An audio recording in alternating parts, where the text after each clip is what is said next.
Hey y'all, it is Charisma with Charisma Cares Travels. How are you all doing today? This wonderful, whatever day this is that you're watching this. All right, so my hair, I don't know. You feeling it? You're not feeling it? Y'all, this natural thing is rough. Some days this thing look like it's like, oh girl, you did that. Other days it's like, girl, you did that. I don't know. So, okay, y'all.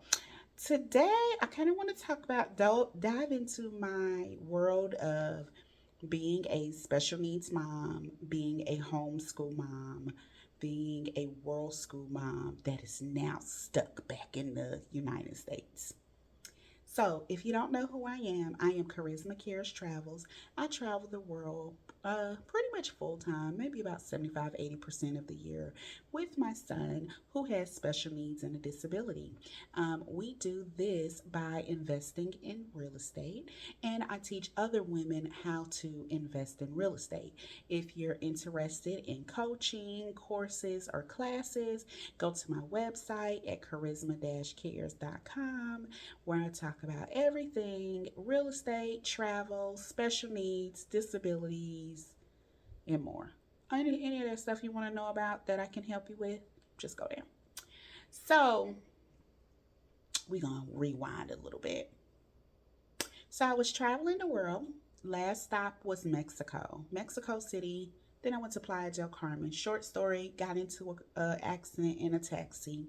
Had no recourse. There is no suing in Mexico. Your travel insurance can cover your doctor's bills, but the travel insurance that I had only covered doctor bills as long as I was in Mexico, not when I came back to the States. And I did choose to come back to the States to complete my care. Not that care in Mexico was bad, but as a single mom, I needed support. I needed I did have nannies in Mexico, but I needed more support. So that's the backstory. That's the quick, dirty, fast backstory. You want more information on that and what you should do to avoid the shit show I went through? Make sure you catch the video. I'll post that link there. So here and now. So basically, I have been homeschooling, world schooling my son. And for those of you all that don't know, world schooling and homeschooling, world schooling is more so when you use the world as your teacher. So we would do a lot of science museums, we would do aquariums, we would do natural history museums. We would go to the park. We go to the grocery store, speak in Spanish. We do mommy and me dates, and he would have to read the menu and order his food in Spanish. If we were in an English speaking place, he had to do that in English. However, I did do a mixture of homeschool where I would utilize different programs. So I've used Reading Eggs, I've used Mia Academy, I've used Hide the Chocolate. So I've used some programs and they've worked very well. Depending on the stage that we're at and what we're studying, along with the world schooling. However, with my incident that I had and having to come back to the States, being on medication, going to therapy, I really had to make a hard decision here because I felt like I'm not really able to world school my son because we're not traveling the world. I guess technically you could world school since I'm in Atlanta and there's a lot of stuff here. But y'all, did you know when you come back to the States, shit is far? Like, really, really far. Y'all, it just got to the point like when I was overseas, everything was within like 20 minutes. But here, everything is like an hour. 45 minutes, an hour and a half. And like, that's a lot of work to be traveling all around, trying to go here, there, everywhere. It's just hard to do that. Well, since I'm also recovering, I was, my medication, I'm not on as much medication as I was before, but I'm trying to figure out this little hair piece of hair right here, y'all. But, I was on medication where I just couldn't be traveling as much. And then I have a lot of back pain, shoulder pain, so I can't travel as much. And y'all, whereas like the museums in Mexico was less than $5 for me and free for my son because he has a disability. Oh, museums out here be like $30. We're paying $60 to go to the museum to see some dead people, like to see some fossils, some bones. Like, these are the same bones y'all have here every day. Why do I have to pay $30 a person to see these bones? Like, does this building really cost that much? Like, it's just like, wow, this is expensive. So, when you travel abroad, most of the times you're going to decrease your salary. You live on less. However, that does not necessarily mean you decrease your quality of life, because most of these countries, the American dollar goes further. So you can make less money and live very comfortably at whatever level that it is that you're used to when you're living in these different countries. So, in doing so, when you come back to America, your dollar no longer goes as far. So, when you're used to spending, let's say, $200 on outings and eating out, a week, I know for some people that will be a lot. Um, but let's say you're used to doing that. That's you eating out a couple of times, maybe doing a big dinner. That includes your transportation, that includes your outings. Maybe you went and hung out with the girls a couple of times. Well, that's if that was your $200 a week. Let's say that's just your budget. That budget, when you get back to the States, becomes like $500 a week. Like, it adds up very quickly. Like, even if it's 100, that could be like $300 here. So, it's kind of like, that world schooling gets expensive, coupled with the fact that I got hurt, not able to drive as far and go as many places. So, I really had to make some decisions. And then dealing with all of that, I had to make the decisions about, I felt like I could not homeschool my son as well as I had been doing before. Like, I'm not going to sit there and say we sat down and did lessons 5 days a week. I'm not that mom. I would say we probably did lessons 2 to 3 times a week. And then the other 2 to 3 times a week, we would go out and do different activities. However, I wasn't really able to continue to homeschool him the way that I felt like I needed to 2 to 3 times a week, and I wasn't able to do the activities because first of all, they're extremely expensive. Second of all, my accident was keeping me from going out and doing these things. So, I was struggling internally with the inability to give him the instruction that I felt that he needed and he deserved as I had been doing up until this point. And for those of you that probably homeschool, there may have come a time where you've kind of felt this way, and I'm assuming I'm not alone. If I'm not, and this resonates with you, please let me know.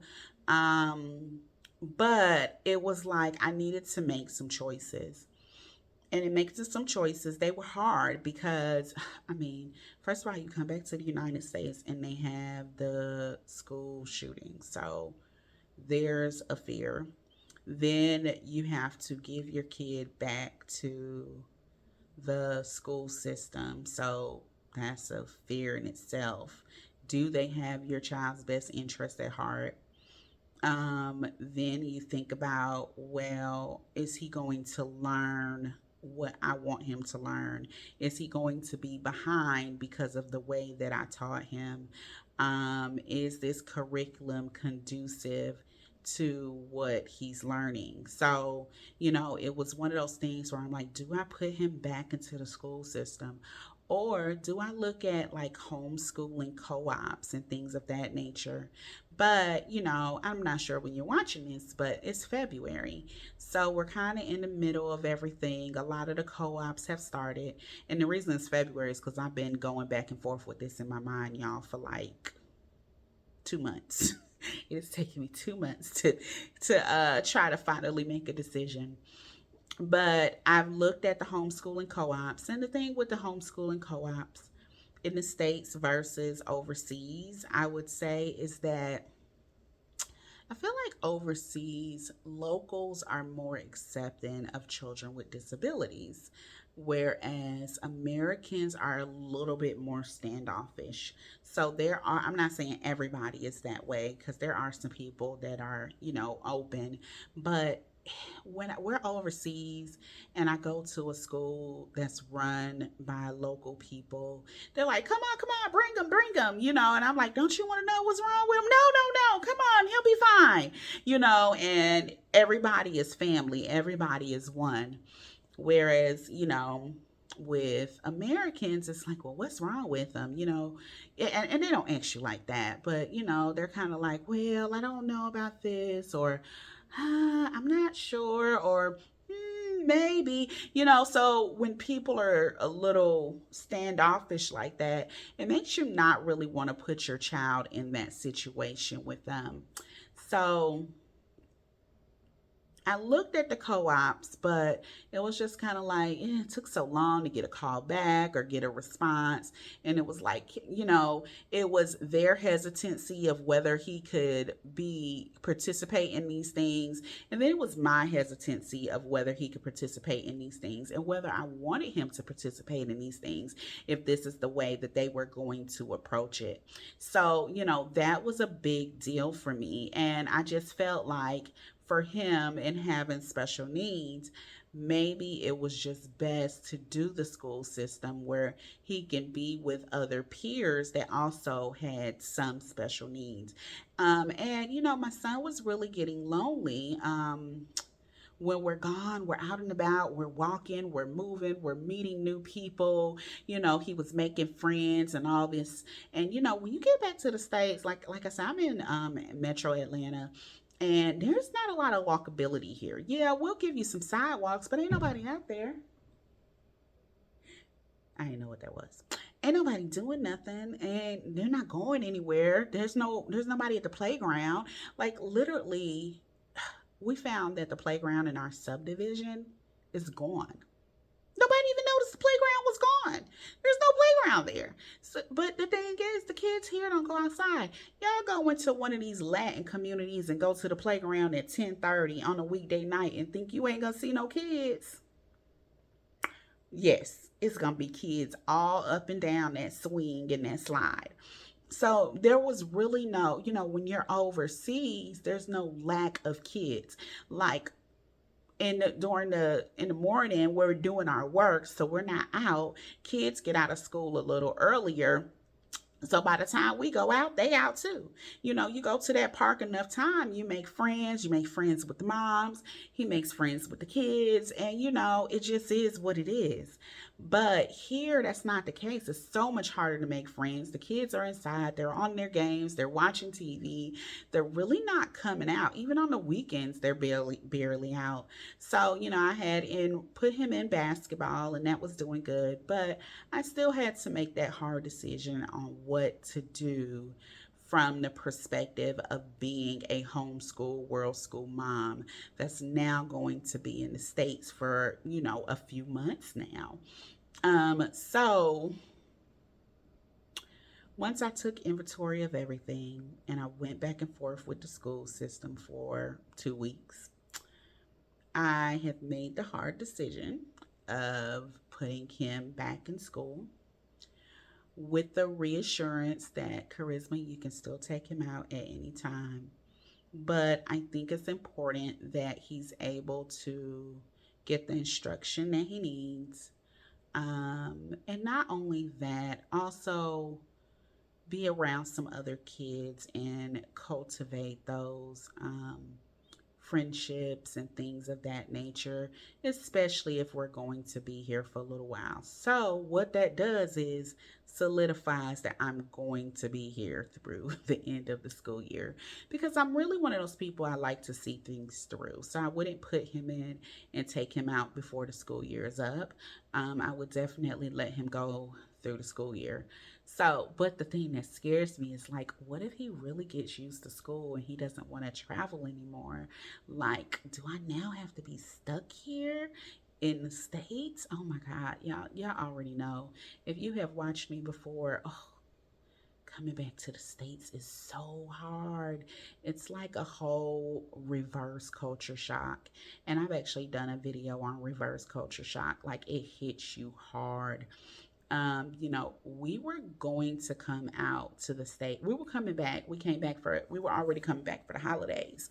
But the thing is, we were going to leave back out to go to Africa.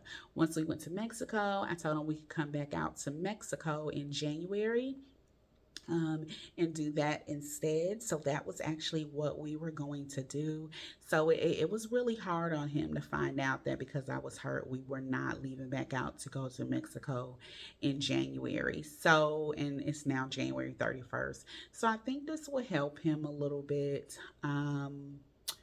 Of course, there's always that fear in the back of your mind of these schools going to Walmart, going to Kroger, going to Publix, going to the movies. But it's the same fear in all of these locations, unfortunately. It's just a fear in America. And I feel like a lot of Americans have gotten accustomed to this fear where it's not even as fearful to them. Um, the blessing and the curse of being a traveling nomad is that you don't get accustomed to the fears of American domestic terrorism. So that's a fear for me. It is.